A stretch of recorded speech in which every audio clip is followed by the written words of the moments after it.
So in this little video we're going to be attaching the large roller onto the tractor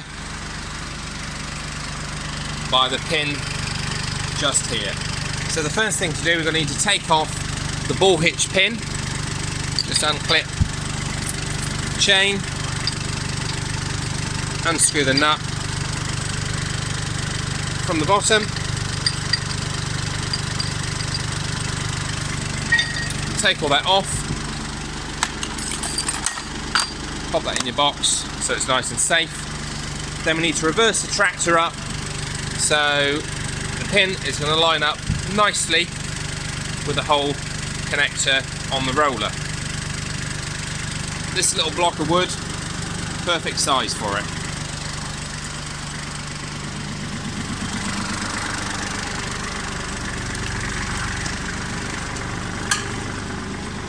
Handbrake off, and we're going to reverse back slightly. You've got to look what you're doing right over the edge.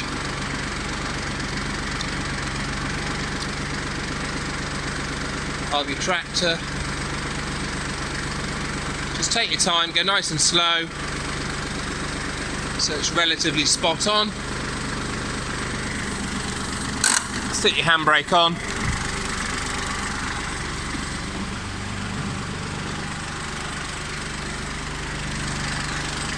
Then use the other pin which is in your box.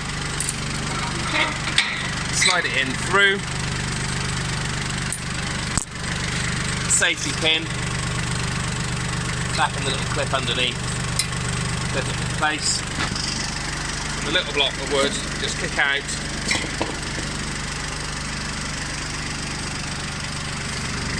Move it out of the way so you don't run it over, put it somewhere safe. And then you're ready to use your roller. If you ever need to change the water in it, or empty it for the winter so it doesn't freeze, which is important, there is this little valve here. Just use a mole grips to undo it, or a large spanner. Make sure that is right down at the bottom. Park it outside, undo it, let all the water roll out, put it back in, leave it for the winter empty, and then back in the spring undo it, fill it up again, and then you're ready to use to roll the outside. This is a bit of a bugger to manoeuvre, so take your time with it, especially when reversing, because it's only on a single axle, so it can be a bit awkward.